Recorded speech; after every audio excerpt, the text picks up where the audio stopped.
Leather squeaked against cracked vinyl. The jukebox hummed a dead, skipping tune. 30 men smelling of exhaust and stale whiskey owned the roadhouse, chewing up the oxygen. Then she walked in. Trembling hands. Orthopedic shoes. They laughed, expecting a victim. They didn't know the blood woven into her back. Exhaust fumes hung heavy in the damp Tuesday air, seeping through the warped wooden door of O'Malley's roadhouse, long before the engines outside finally cut out. Rain lashed against the corrugated tin roof in a relentless, chaotic rhythm. Inside, the air was thick enough to chew. It smelled of burnt filter coffee, industrial pine cleaner, and the sharp, sour tang of sweat baked into heavy leather. Boone sat at the center table, a massive slab of a man, with a beard that looked like steel wool and knuckles, covered in jagged, faded ink. He was nursing a lukewarm draft beer, his heavy boots resting on a neighboring chair. Around him, the rest of the charter 24 patched members of the Hells Angels claimed the space like an occupying army. They were a rough, cynical breed. Scars mapped their faces, and road dirt was permanently lodged under their fingernails. The clatter of pool balls from the back corner and the low, guttural rumble of their laughter formed a solid wall of noise. Waitresses avoided eye contact, shuffling behind the scratched Formica counter, silently praying for the shift to end. Then the front door rattled. It didn't kick open with authority. It scraped slowly against the swollen doorframe, pushed by a frail, hesitating force. Peggy stepped inside. She was 76 years old, standing 5'2" in thick-soled orthopedic shoes that squelched wetly against the sticky linoleum. Water dripped from the edge of a clear plastic rain bonnet tied under her chin, sliding down the deep, riverbed wrinkles of her face. She wore a bulky, faded olive-drab raincoat that swallowed her entirely, making her look like a crumpled pile of laundry left out in the storm. Her hands gnarled with rheumatoid arthritis, the joints swollen like knotty pine under translucent. Crepe paper skin trembled as she pushed the door shut behind her. She just wanted a cup of black coffee. Her ancient Buick had overheated 3 miles down the interstate, the radiator hissing steam into the freezing rain. Her hip throbbed with a dull, sickening ache, a metallic grinding in her bones that told her the cold was settling in deep. Peggy didn't look at the men. She kept her eyes glued to the scuffed floorboards, executing the survival tactic of the prey animal. Make your over small. Make yourself invisible. She shuffled toward the far end of the counter, the rubber tips of her shoes squeaking faintly. The clack of the pool balls stopped. A heavy, suffocating silence rolled over the room, starting from the tables nearest the door and washing over the bar like a wave of thick mud. The hum of the neon beer sign in the window suddenly sounded like a chainsaw. Rusty, a wiry biker with a jagged scar cutting through his left eyebrow, nudged Boone. He pointed a grease-stained finger toward the counter.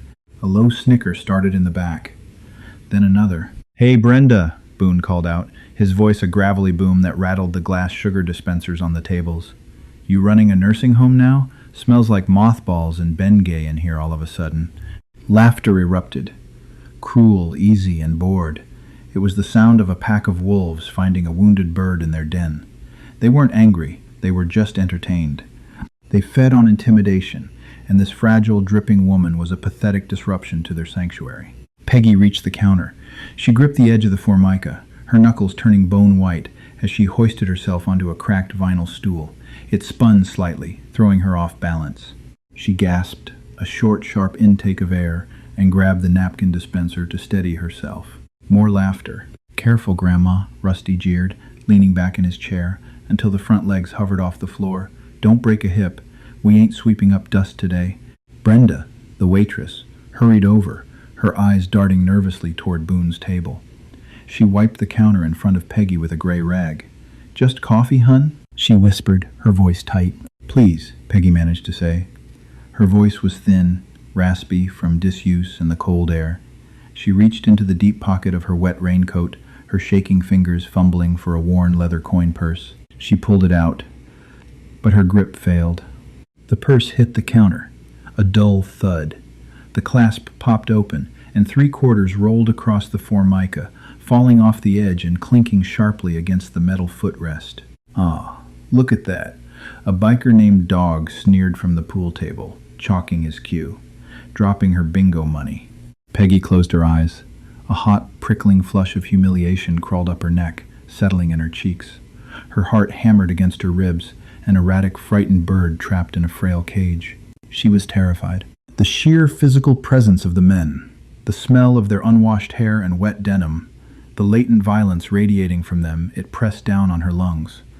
But beneath the terror, buried deep under decades of quiet living and baked-in exhaustion, a tiny spark of profound, bitter annoyance flickered to life. She slowly bent down, her spine popping, and reached for the coins. Cold drafts swept across the floorboards as Boone pushed his chair back. The heavy wood scraped violently against the linoleum. He stood up. At 6'4", weighing 280 pounds, his movement commanded the attention of every soul in the room. The casual mockery in the air shifted into something sharper, heavier. Boone was bored. The rain had kept them off the road, the beer was flat, and the raw energy of the pack had nowhere to go. He walked toward the counter, his heavy boots landing with slow, deliberate thuds. Peggy froze. She was halfway bent over, her fingers grazing the edge of a quarter. She saw the tips of his steel-toed boots stop inches from her hand. They were coated in dried mud and engine grease. The smell of him hit her immediately: wet leather, stale tobacco, and a sour metallic scent that smelled uncomfortably like old blood. "Need a hand down there, Sweet Pea?" Boone asked. His voice wasn't loud anymore. It was low, conversational, and dripping with a manufactured sweetness that made Brenda the waitress take 2 steps backward against the coffee machines. Peggy didn't answer. She grabbed the coin, her fingers brushing the damp denim of his jeans, and forced herself to sit upright. The effort made her breath hitch. She stared straight ahead at the stainless steel backslash of the diner pie case, refusing to turn her head. "I asked you a question," Boone said, stepping closer. He invaded her personal space entirely, leaning his massive forearm on the counter, right next to her coffee cup. His leather cut creaked. The fabric brushed her shoulder. "I'm fine," Peggy whispered.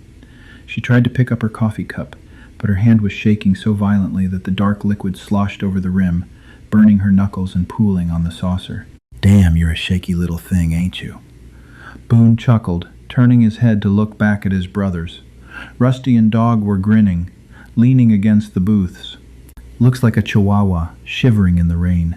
What are you doing out here anyway?" "Highway's no place for a stray." Peggy's jaw tightened. She reached for a napkin to dab at the spilled coffee.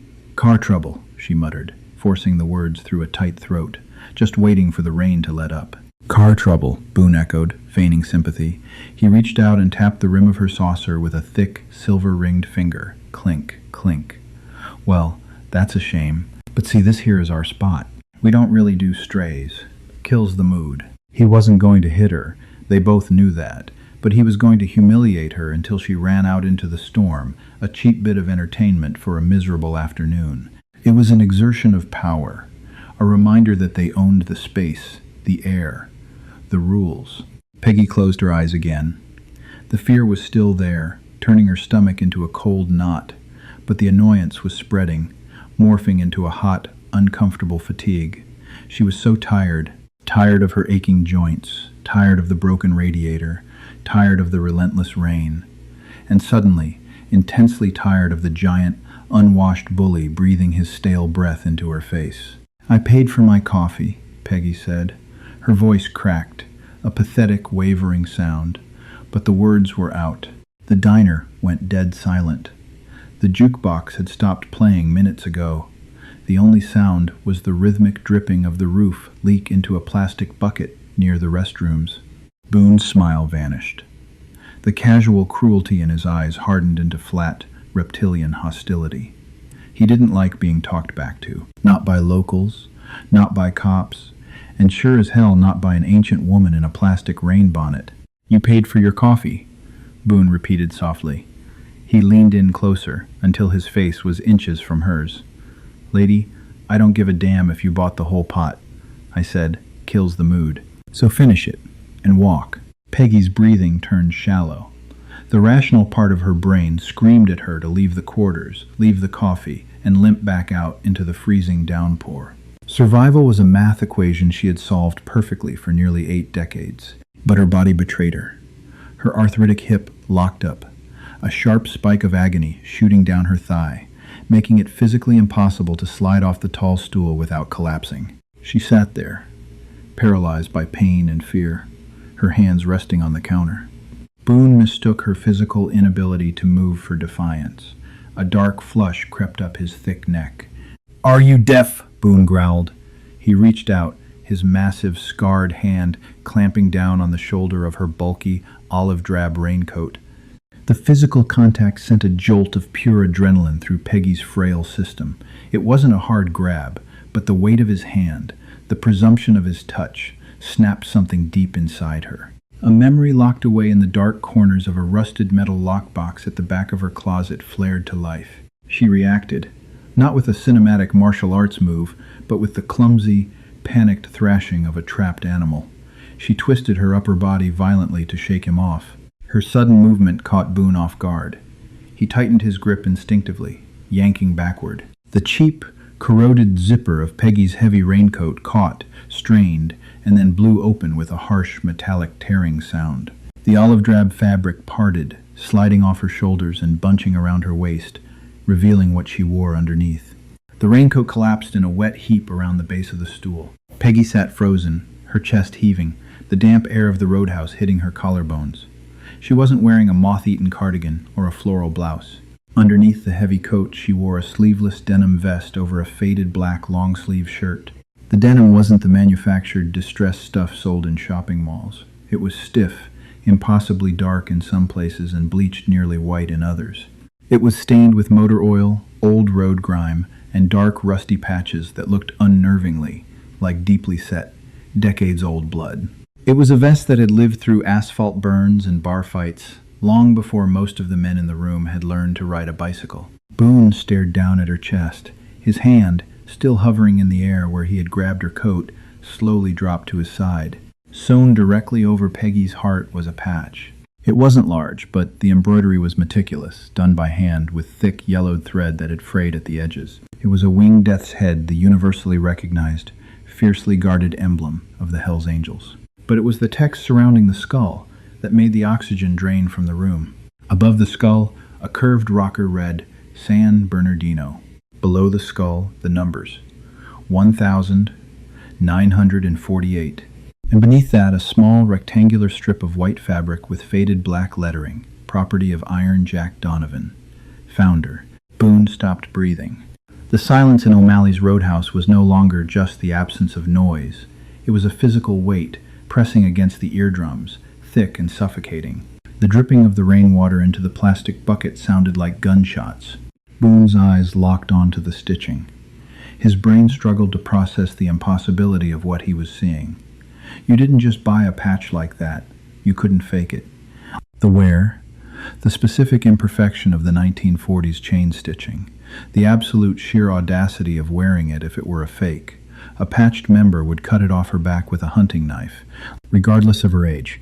But it wasn't a fake. Boone knew the lore. Every man in that room who wore the modern patch knew the history of the original charters. They knew the names of the founders, the men who had forged the club out of post-war surplus and pure rebellion. Iron Jack Donovan was a ghost story, a mythic figure who had bled out on a stretch of desert highway in 1962, defending a charter that birthed the very culture these men imitated. And they all knew the rule. The cuts of the fallen founders were burned, buried, or kept in absolute reverence by the club. None of them were in the wind, except one. Rumor always said Donovan's widow had taken his cut from the hospital room before the club arrived. She had vanished, pulling herself out of the life entirely, disappearing into the civilian world.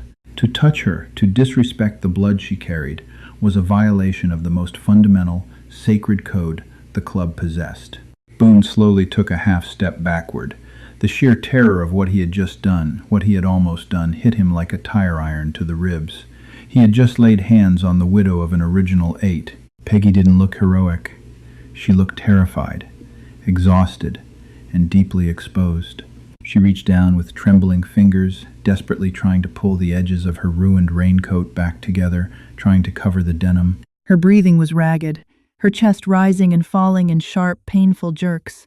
"I'm sorry," she whispered, her voice cracking, completely misreading the silence. "I'll leave. Just Let me get my quarters. Rusty, the wiry biker who had mocked her a minute ago, was suddenly standing by the pool table, entirely motionless, his pool cue gripped so tightly his knuckles were white. Dog had dropped his chalk. It rolled across the floorboards, leaving a trail of blue dust. Boone swallowed hard. His throat clicked. The massive, intimidating biker suddenly looked like a terrified child staring at a loaded weapon. "Ma'am," Boone whispered. The gravel in his voice was completely gone, replaced by a hollow, strained reverence. He didn't look at her face. He kept his eyes locked firmly on the cracked linoleum floor.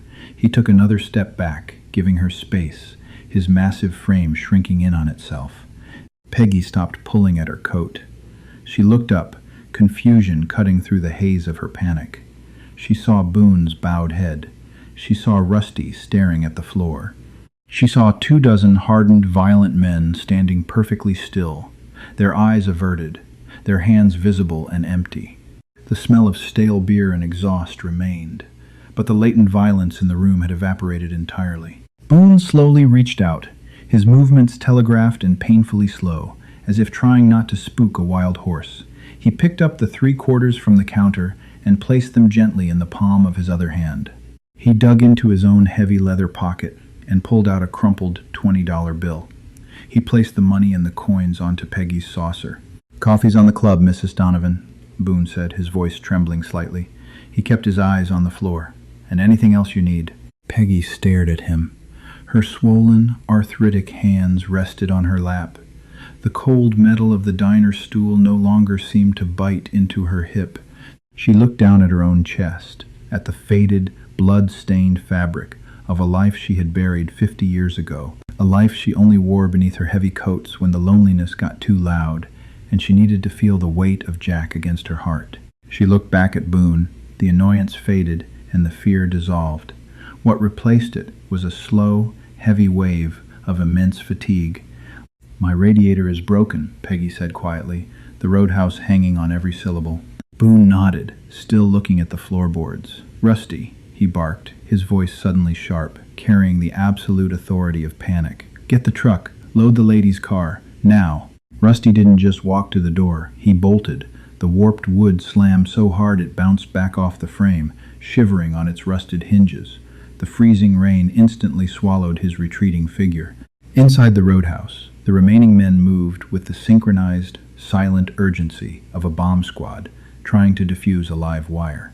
Dog kicked his pool cue beneath the table, not bothering to retrieve it. A younger member, a prospect with fresh ink on his neck and nervous darting eyes, immediately began wiping down the booth nearest the radiator. He used frantic, overlapping strokes of a dirty bar rag, sweeping away peanut shells and dried rings of cheap beer, creating a pristine, empty space. Boone remained rooted near the stool. He didn't dare reach out. He kept a deliberate 3-foot perimeter between his heavy boots and Peggy's orthopedic shoes. He turned his massive head toward the waitress, who was pressed flat against the pie case. "Brenda," Boone said, the gravel back in his throat, but stripped of its menace. Fresh pot, real ceramic cup. Now, Brenda snapped out of her stupor. Glasses clinked furiously as she abandoned her previous station, dumping the old scorched coffee down the stainless steel sink. Peggy sat in the vortex of this sudden, chaotic reverence. The adrenaline that had briefly surged through her veins was already receding, leaving behind a cold, hollow ache in her joints. Her hands still shook, but not from fear. It was the chill. The damp air of the diner clung to her wet clothes, seeping through the thin cotton of her faded black shirt, biting into the thick, stiff denim of Jack's vest.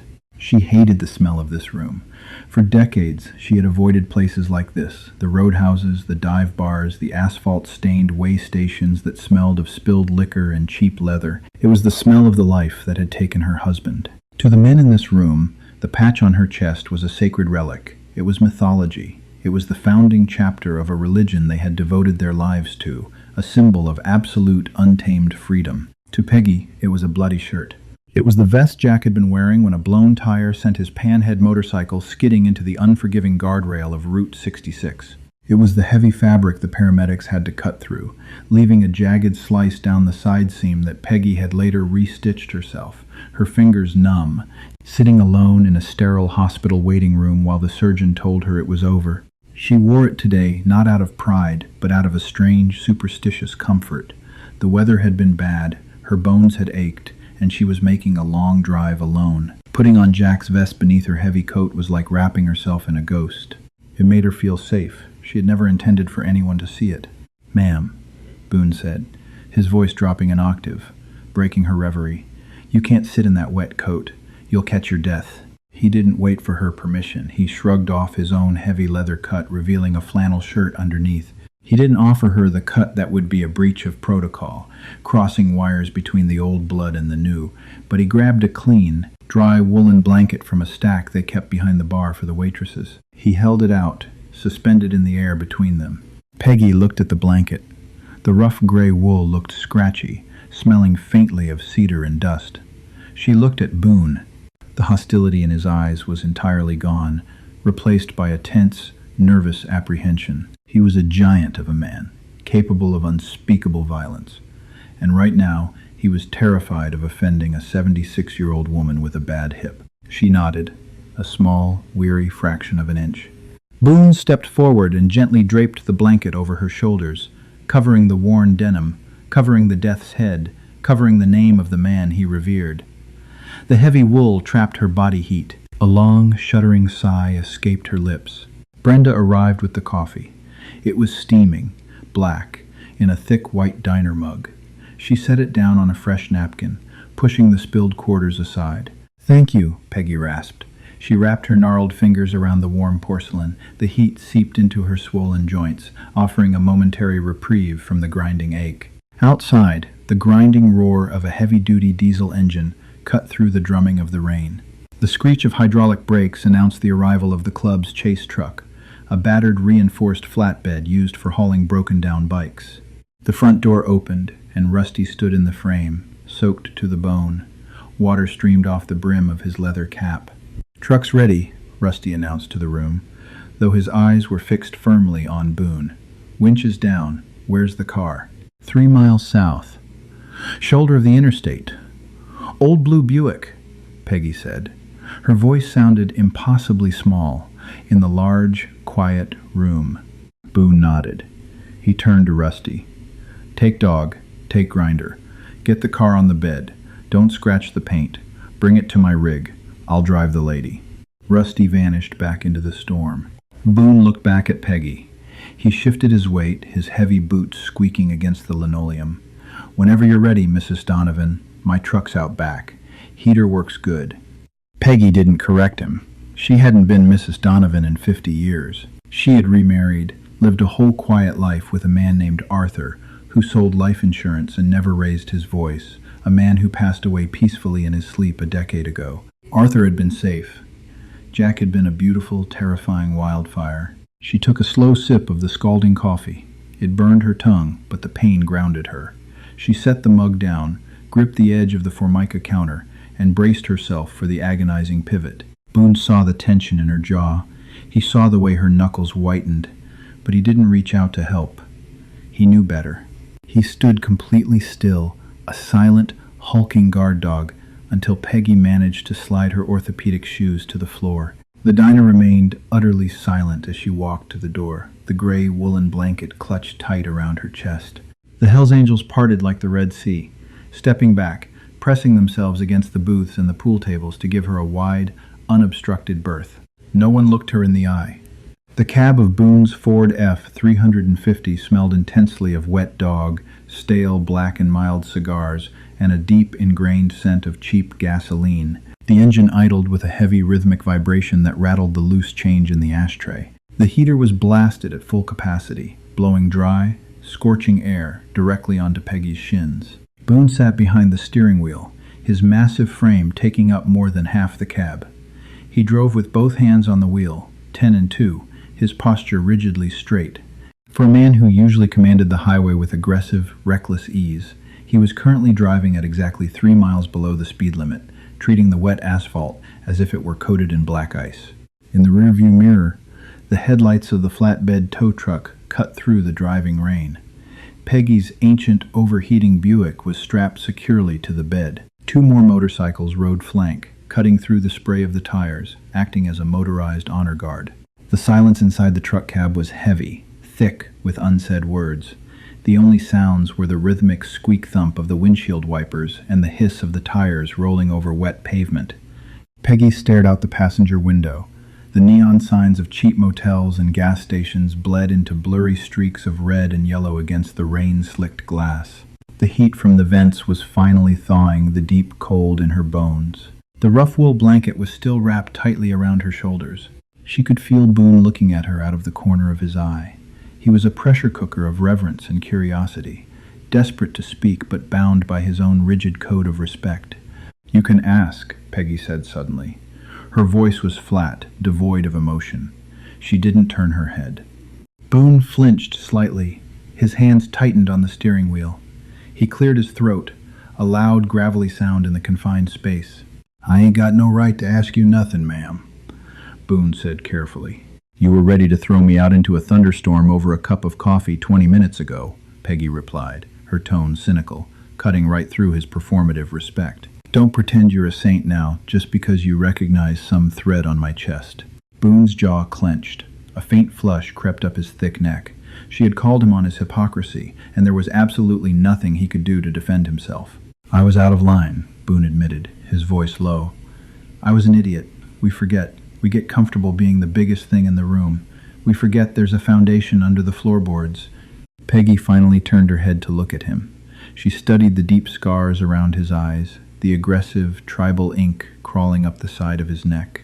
He was trying to be poetic. He was trying to frame this encounter as a mystical collision of club history. "Jack wasn't a foundation," Peggy said softly. "He was just a man. A loud, angry man who liked machines more than he liked peace." Boone swallowed hard. He was an original. The stories they tell about him. "Are lies?" Peggy interrupted. Her voice wasn't angry. It was just incredibly tired. "They're fairy tales you boys tell each other to justify the noise you make. The stories say Jack fought off 6 men with a tire iron in Bakersfield. In reality, he got drunk, tripped over a curb, and broke his collarbone." Boone blinked, staring straight through the windshield. It was as if she had just taken a sledgehammer to an altar in his mind. "He didn't die a hero either," Peggy continued, turning her eyes back to the blurry rain outside the window. "He died because he didn't want to replace a bald front tire. He said it had another 1,000 miles on it. It didn't. He bled to death on the shoulder of the highway, miles from anywhere, choking on his own blood while I waited at home with a meatloaf getting cold in the oven." The silence returned to the cab, but this time it wasn't heavy with reverence. It was heavy with uncomfortable, brutal reality. "I wear this vest," Peggy said, her fingers clutching the edges of the gray blanket. "Not because I'm proud of the club. I wear it because it smells like him. Because sometimes the house gets too quiet, and I need to remember what the noise felt like." Boone didn't reply. There was nothing to say. The mythology of Iron Jack Donovan had been stripped away, leaving only the grim, unglamorous truth of a widow's grief. He focused entirely on the road, the rhythmic thumping of the wipers the only response. 30 minutes later, the convoy turned down a quiet, tree-lined suburban street. The houses were small, single-story ranch homes with neatly trimmed lawns and plastic tricycles left out in the rain. It was a world entirely foreign to the men, escorting her a quiet, unremarkable corner of civilian life. "It's the yellow one," Peggy said, pointing a trembling finger toward a house halfway down the block, with the porch swing. Boone pulled the heavy truck up to the curb. The flatbed behind him hissed its air brakes, coming to a gentle halt. The two flanking motorcycles cut their engines, the sudden absence of the roaring exhaust leaving the street eerily quiet. Boone put the truck in park. He turned off the headlights. "Rusty knows a mechanic," Boone said quietly, staring at the steering wheel. "Good guy. Doesn't ask questions. He'll be here tomorrow morning with a new radiator for your car. The club is covering it." "You don't have to do that," Peggy said. "Yes, ma'am, we do," Boone replied, his voice firm. "It's not charity. It's a debt." He opened his door and stepped out into the freezing rain. He didn't rush. He walked around the front of the truck, his heavy boots splashing in the puddles, and opened the passenger door for her. Peggy slid out slowly, Her orthopedic shoes hit the wet concrete. She handed Boone back the gray woolen blanket. "Keep it," Boone said. "I don't need it," Peggy insisted, holding it out. "I have a house." Boone hesitated, then took the blanket. He stood in the rain, a massive, intimidating figure, entirely out of place, next to a white picket fence and a bed of wet petunias. "Thank you for the ride, Mr. Boone," Peggy said. Boone gave a slow, deep nod. It wasn't a bow, but it was as close as a man like him would ever come. "Safe home, Mrs. Donovan." Peggy turned and walked up the narrow concrete path. She didn't look back. She heard the whine of the flatbed's winch as they carefully lowered her Buick onto the driveway. She heard the low, respectful rumble of the motorcycles firing back up. She reached her front door, her fingers fumbling with the brass key. The deadbolt clicked open. She stepped inside and pushed the door shut, locking it behind her. The house was perfectly silent. It smelled of lemon polish, old books, and the faint, sweet scent of dried lavender. There was no smell of exhaust, no smell of stale beer, no latent violence hanging in the air. Peggy stood in the small foyer. Her joints throbbed with a dull, agonizing heat. Her hands shook as she reached up and unbuttoned the top of her faded black shirt. She peeled the heavy, stiff denim vest off her shoulders. The fabric was cold against her skin. She held it in her hands for a moment, tracing the frayed edges of the yellowed thread on the death's head. The faint, rusty stain of dried blood on the side seam felt rough under her thumb. It was just a piece of clothing. It held no magic. It held no power. The men in the diner had bowed to a ghost, terrified of a history they didn't truly understand. Peggy walked down the hallway to her bedroom. She opened the door to a small cedar-lined closet. Tucked in the very back, beneath a stack of old quilts, was a rusted metal lockbox. She opened the box. It was empty, save for a single black and white photograph of a young man with a cocky grin sitting astride a panhead motorcycle. Peggy carefully folded the denim vest. She placed it inside the box, the heavy fabric settling into the dark. She closed the lid. The latch clicked shut with a sharp, final sound. She walked to her bed, sat down on the edge of the mattress, and let out a long, exhausted breath. The rain continued to drum against her window pane, a steady, rhythmic wash that finally began to wash the smell of the roadhouse away. If the silent respect of that diner resonated with you, you know true power doesn't need to shout. The heaviest histories are often carried quietly, worn under faded raincoats by those we least expect. Did Peggy's secret change how you see strangers? Let me know your thoughts in the comments below. Don't forget to hit that like button, share this video with your friends, and subscribe to the channel for more deeply human stories that challenge the surface.